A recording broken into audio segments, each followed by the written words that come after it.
Olá, tudo bem com você? Seja bem-vindo ao canal Meu Momento com Deus. Nessa ocasião nós vamos dar continuidade e prosseguimento ao nosso estudo semanal da lição da Escola Sabatina, o nosso estudo guiado.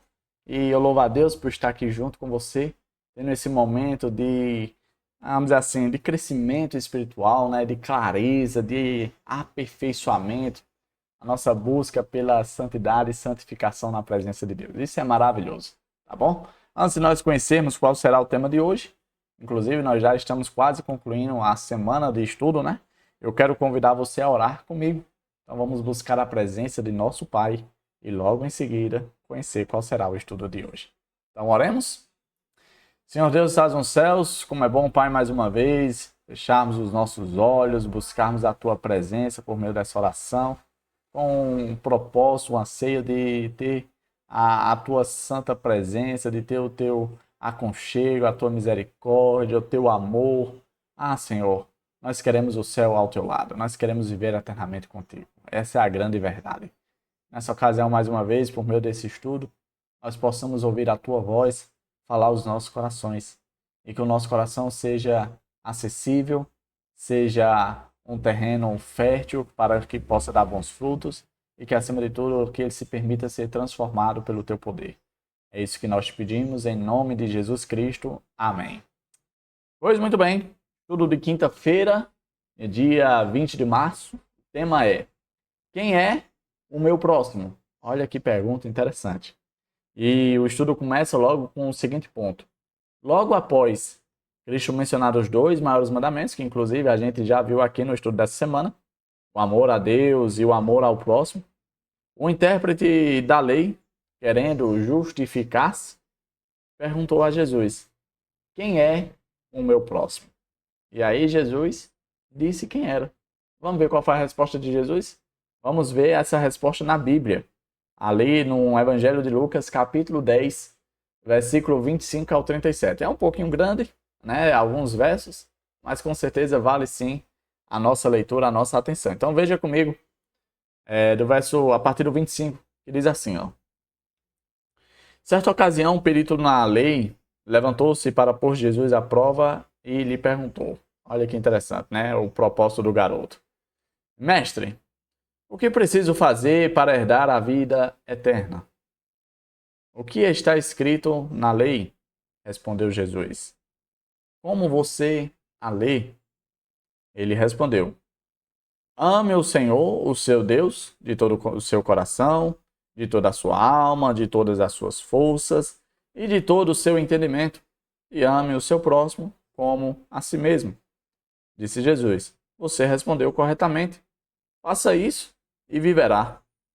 Mas ele, querendo justificar-se, perguntou a Jesus: e quem é o meu próximo? Em resposta, disse Jesus: um homem descia de Jerusalém para Jericó, quando caiu nas mãos de assaltantes. Estes lhe tiraram as roupas, espancaram-no e se foram, deixando-o quase morto. Aconteceu estar descendo pela mesma estrada um sacerdote. Quando viu o homem, passou pelo outro lado. E assim também um levita. Quando chegou ao lugar e o viu, passou pelo outro lado. Mas um samaritano, estando de viagem, chegou onde se encontrava um homem e, quando o viu, teve piedade dele.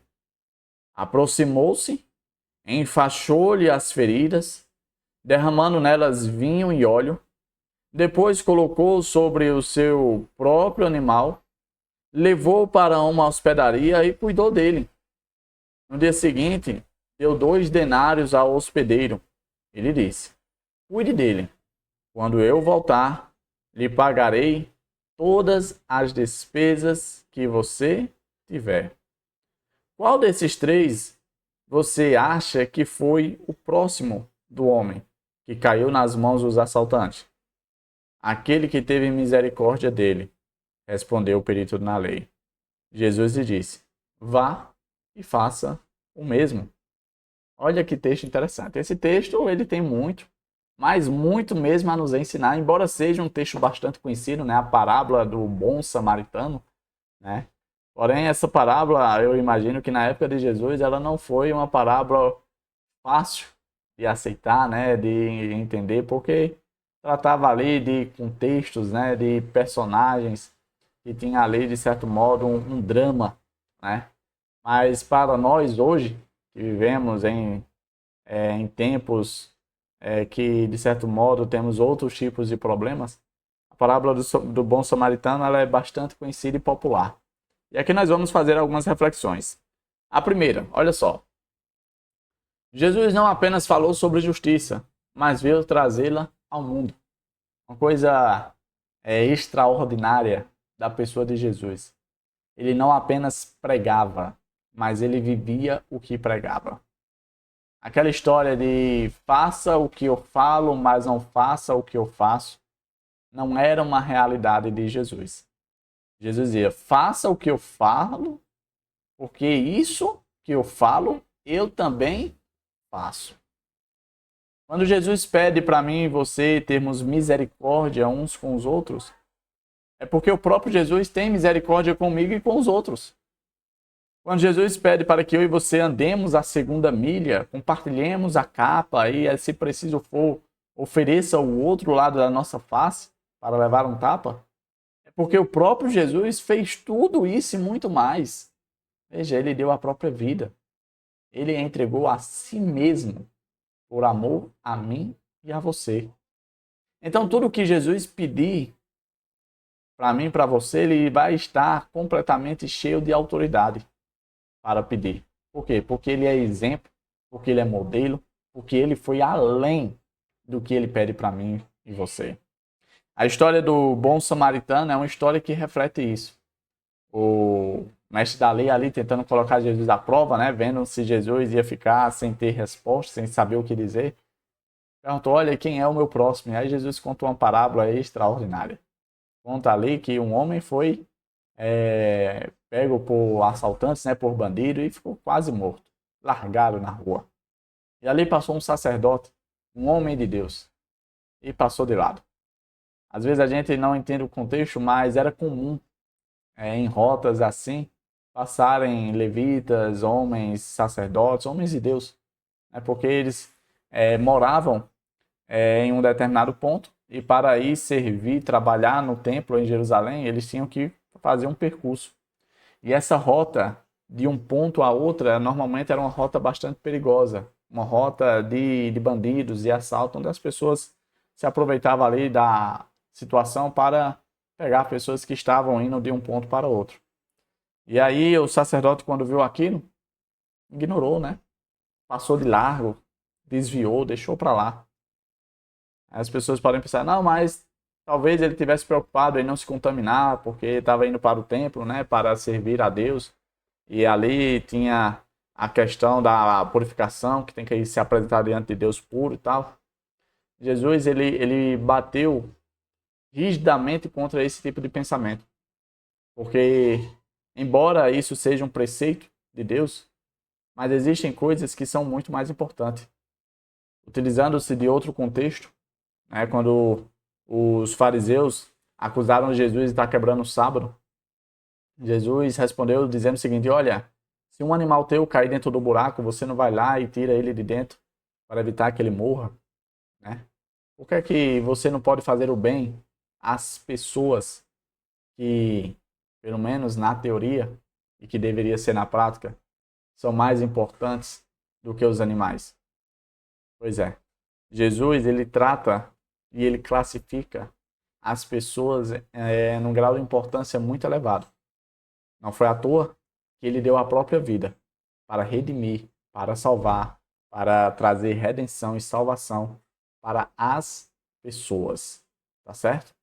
E aí, quando ele pergunta àquele mestre da lei quem foi aquele próximo, você percebe que o tom, né, de preconceito, de segregação, vamos dizer assim, de drama daquele homem, que ele não tem nem a coragem de dizer, não, foi o samaritano, para não reconhecer que o samaritano tinha feito algo de bom. Ele diz, não, foi aquele que fez o bem, né? Foi aquele que fez o bem. E aí você percebe o nível de pessoa que estava ali dialogando com Jesus.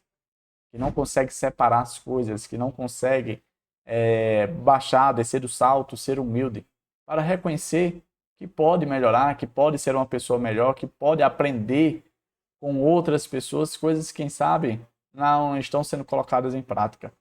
Pois é. Olha esse outro ponto.